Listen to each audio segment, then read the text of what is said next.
स्वागत है आप सभी का एक और न्यू व्लॉग में। और अभी मैं हूँ जयसीड रेलवे स्टेशन और यहाँ से जा रहा हूँ वैद्यनाथ धाम दर्शन करने के लिए। आप यहाँ पर जयसीड रेलवे स्टेशन आते हैं तो आप यहाँ से आगे कैसे जा सकते हैं। आप जैसे ही रेलवे स्टेशन से बाहर आओगे तो आपको ऑटो रिक्शा मिल जाएगी। सबसे पहले बात कर लेते हैं देवघर पहुँचना कैसे। देवघर पहुँचने के लिए सबसे बेस्ट ऑप्शन है ट्रेन। देवघर में रेलवे स्टेशन भी है जहाँ के लिए कन्वेटी बिल्कुल भी कम है, लेकिन आपको देवघर से 8 किलोमीटर दूर जयसीडी जंक्शन रेलवे स्टेशन के लिए आपको अन्य बड़े शहरों से डायरेक्ट ट्रेन मिल जाती है। और देवघर में एयरपोर्ट भी है जो हैदराबाद, चेन्नई, बेंगलोर, दिल्ली, बम्बई डायरेक्ट आपको फ्लाइट मिल जाती है। और एयरपोर्ट की दूरी की बात करें तो एयरपोर्ट करीबन 14 किलोमीटर देवघर मंदिर से दूर है। एयरपोर्ट से देवघर आने के लिए आपको कैब या ऑटो मिल जाता है। मैं वहां तक पहुंच गया था ट्रेन से, और ट्रेन से मैं पहुंचा जयसीडी जंक्शन। जयसीडी जंक्शन से फिर मैं ऑटो लेके निकल जाता हूँ देवघर के लिए। ऑटो का चार्ज रहता है जयसीडी जंक्शन से देवघर के लिए 50 रुपए,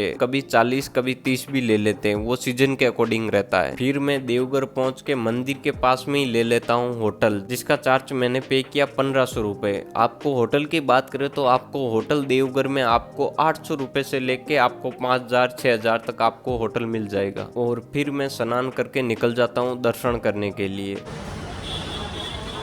तो चलो दोस्तों, स्नान वनान हो गए और अभी जा रहे हैं दर्शन करने। और अपने भाई भी एक मिल गए साथ में। देखते हैं अभी कितना टाइम लगता है। और प्लस फोन अलाउ तो है अंदर। 12:10 हुआ है। ये जा रही है लाइन और ये रहा सामने बाबा वैद्यनाथ टेम्पल। 12:15 हो चुका है। देखते कब बाहर आता हूँ वापस।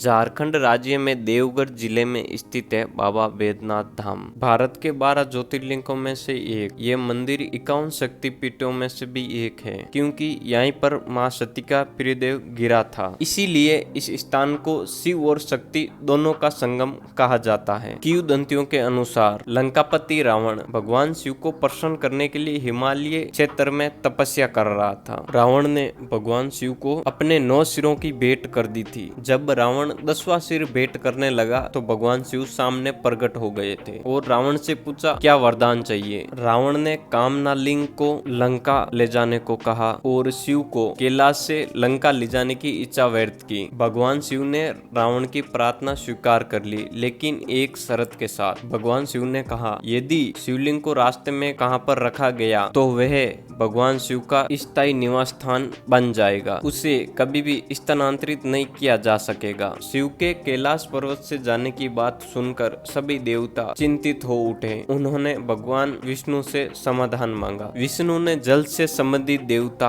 वरुण से कहा आचमन के माध्यम से रावण के पेट में प्रवेश करें। आचमन के नाम स्वरूप रावण शिवलिंग को लेकर लंका की तरफ जा रहा था और उससे देवघर के आसपास लघु शंका करने की आवश्यकता महसूस हुई। कहानी में कहा गया है कि भगवान विष्णु ने गजवेहिर नामक एक ग्वाले का रूप धारण किया। जब रावण लघु शंका करने गया, इस चरवाहे को एक लिंगम दिया। लंकापति रावण को लघु शंका करने में बहुत समय लग रहा था। गज को बहुत लंबे समय तक रावण की प्रतीक्षा करने के बाद गुस्सा हो गया। फिर उसने लिंगम को जमीन पर रख दिया और वहां से चल दिया। वापस लौटने पर रावण ने लिंगम को उठाने का बहुत प्रयास किया, लेकिन अपने प्रयास में असफल रहा। भगवान विष्णु के इस कृत्य को जानने के बाद लंकापति रावण परेशान हो गया था। लंका वापस जाने से पहले उसने लिंगम पर अपना अंगूठा दबा दिया, जिससे शिवलिंग धरती में समा गया और केवल शिवलिंग का कुछ ही हिस्सा दिखाई दे रहा था। फिर शिवलिंगम की पूजा ब्रह्मा, विष्णु और अन्य देवताओं ने की और उन्होंने वैद्यनाथ मंदिर का निर्माण किया।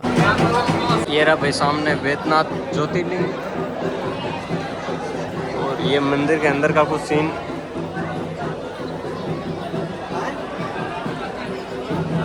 दर्शन हो चुका है और अंदर तो मंदिर के अंदर इतनी हालत खराब है भाई, बहुत ही ज्यादा यार, बहुत ज्यादा। यहाँ अंदर शिवलिंग है मंदिर के अंदर। आप जब वैद्यनाथ मंदिर के आप जब दर्शन करोगे तो आपको अंदर बहुत सारे मंदिर मिल जाएंगे, वहां पर भी आप दर्शन जरूर करना। देवघर शक्तिपीठ भी कहलाता है। इसकी ऐतिहासिक धारणा धार्मिक साहित्य के आधार दक्ष प्रजापति यज्ञ से जुड़ी हुई है। जब दक्ष प्रजापति के यज्ञ में भगवान शिव अनारदस्त होना तो माता सती ने यज्ञ कुंड में अपना आत्मदाह कर लिया। लिया। उसके बाद तो हाहाकार मच गया। क्रोधित हुए भगवान शिव वहाँ पहुँचे तो सती के मृत शरीर को अपने कंधे पर लेके पूरे ब्रह्मांड में तांडव करने लगे। तब पूरे संसार में प्रलय आने लगी। भगवान विष्णु ने उस समय अपने सुदर्शन चक्र से माता सती के 51 टुकड़े कर दिए। माता सती के मृतदेह को 51 हिस्सों में काट डाला। वह जिस जिस स्थान पर गिरे वही शक्तिपीठ कहलाए। देवघर में माता का हृदय गिरा था और वह दुर्गा शक्तिपीठ कहलाया था। देवघर की शक्ति साधना में भैरव की प्रधानता और बैद्यनाथ स्वयं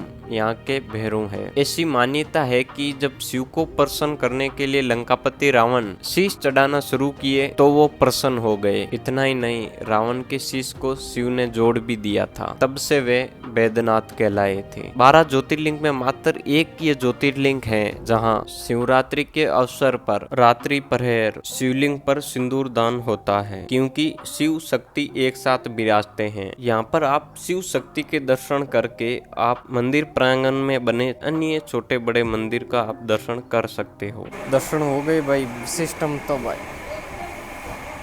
बहुत ही। तो चलो अभी आ चुके हैं खाना खाने।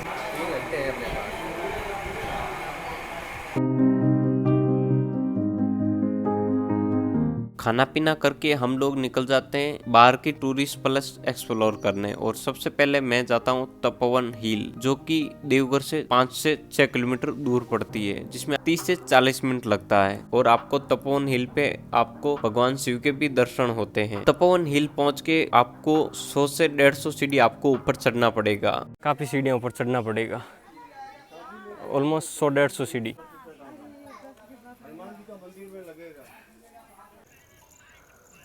अभी मैं आ चुका तपोवन हिल की टॉप पे, मतलब टॉप तो थोड़ा और ऊपर है। और आप आ सकते हैं 1 टाइम एक्सपीरियंस के लिए, ठीक है। लेकिन यहाँ पर एक चीज़ ध्यान रखना, आप जहाँ पर भी चलते हो ना तो सीधा आपको चलते ही रहना, मतलब किसी के ऊपर भी ध्यान नहीं देना। और है फुल इसका टॉप, और ये कुछ यहाँ का व्यू।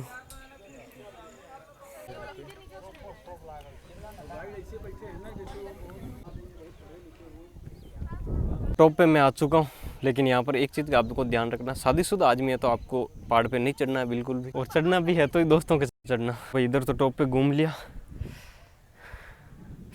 इतना कुछ है नहीं। आप 1 टाइम एक्सपीरियंस के लिए आ सकते हो भाई। नज़ारे कुछ यहाँ का देख लो टॉप से।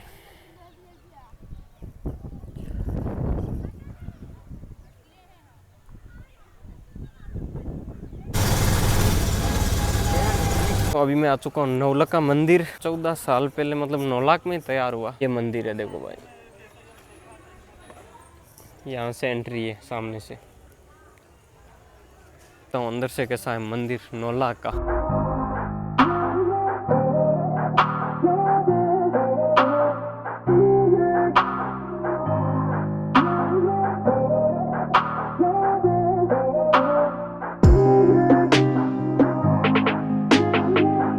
चलो दोस्तों, मैं पूरा देवघर घूम के अभी मैं आ चुका हूँ होटल में वापस। और अभी ओवरऑल बात करें तो देखो भाई, यहाँ पर थोड़ी एक चीज़ को आपको ध्यान रखनी है भाई।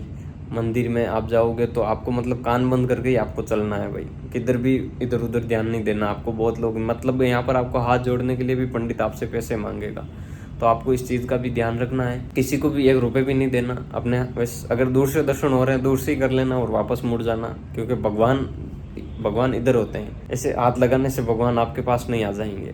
ओवरऑल तो देखो ठीक ठाक एक्सपीरियंस है भाई। बाकी भगवान के लिए आ रहे हैं तो भगवान के लिए ज़रूर आना। और वहाँ से अगर दूर से भी दर्शन हो रहे हैं तो दर्शन करके खुश हो जाना।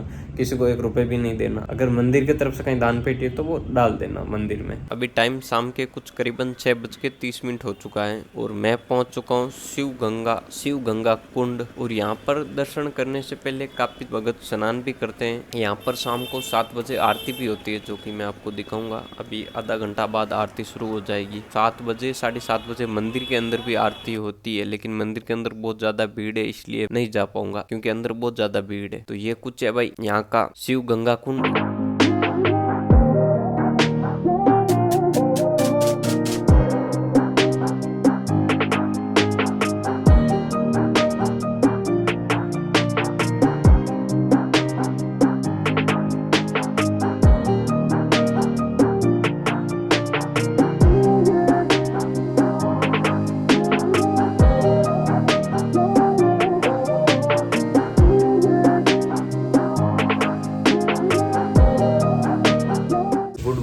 दोस्तों।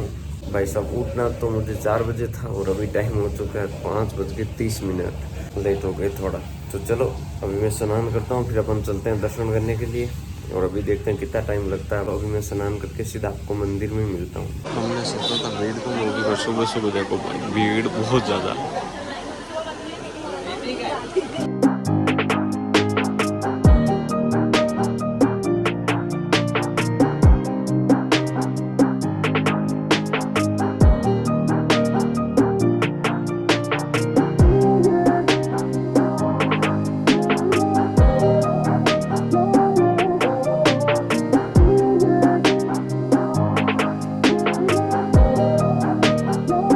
तो 3 घंटा समय लगा लेकिन वीआईपी दर्शन में दर्शन हो गए, नहीं तो बहुत मुश्किल हो रहा था भाई। अभी मैं दर्शन करके आ चुका हूँ वापस होटल में। और दर्शन की बात करें तो देखो भाई वीआईपी टिकट के लिए 300 रुपये टिकट प्राइस रहता है और उसमें फिर अगर आपको शिवलिंग को टच करना है तो उसका फिर वो पंडित चार्ज अलग करते हैं। शायद ऐसा सिस्टम मैंने कोई फर्स्ट टाइम कोई ज्योतिर्लिंग पे देखा है जहाँ पर हर चीज़ पैसों से ही होती है। वीआईपी दर्शन में भी टाइम लगा, 1 घंटा 40 मिनट कुछ टाइम लगा वीआईपी दर्शन में। और नॉर्मल लाइन में 5 से 6 घंटा समझो आप इतना टाइम लग रहा है। अब वो डिपेंड रहता है भीड़ के ऊपर। और कल हमने फ्री दर्शन किए तो उसमें तो मुझे टाइम लगा सिर्फ 2 घंटा 30 मिनट तक टाइम लगा और दर्शन हो गए थे बढ़िया से। दर्शन बढ़िया हो गए और अभी मैं यहाँ से जा रहा हूँ फिर कानपुर। अगर आप भी बाबा बैद्यनाथ दर्शन करने के लिए आ रहे हैं तो आपको कम से कम आपको 2 दिन का टूर यहाँ पर बनाना चाहिए। 1 नाइट का आपको स्टे यहाँ पर लेना चाहिए उसके लिए, क्योंकि आप बैद्यनाथ टेम्पल में आप दर्शन करोगे, अगर आपको भीड़ मिली तो आपको 4 से 5 घंटे आपको मंदिर में ही लग जाएगा और आप अंदर पूरा घूम के आओगे तब तक आपका 5 से 6 घंटे तक आपका समय लग जाएगा। और फिर आप बाहर की भी आप टूरिस्ट प्लेस एक्सप्लोर कर सकते हो जिसमें आपको मैक्सिमम 4 से 5 घंटा लग जाएगा। आपको बाहर की टूरिस्ट प्लेस की बात करें तो आप तो सबसे पहले आप बाबा बैद्यनाथ टेम्पल के दर्शन कर लीजिए। उसके बाद में आप जा सकते हैं त्रिकुंड हिल, वहाँ पर आपको मतलब भोले बाबा के दर्शन होते हैं और 45 किलोमीटर देवघर से आपको दूर पड़ता है। और वहाँ तक आप ट्रेन से भी जा सकते हैं। देवघर रेलवे स्टेशन से लोकल ट्रेन चलती है, ट्रेन से भी जा सकते, और नहीं तो फिर आप अपनी रिक्शा बुक करके और पर्सनल कार बुक करके भी आप वहाँ तक जा सकते हैं। फिर आप जा सकते हैं तपोवन हिल। आप जब देवघर का ट्रिप बनाओ तो तपोवन हिल जरूर जाना, वहाँ पर आपको भगवान भोलेनाथ के दर्शन होते हैं। और फिर आप वापस आते वक्त आप नवलखा मंदिर जा सकते हैं जो कि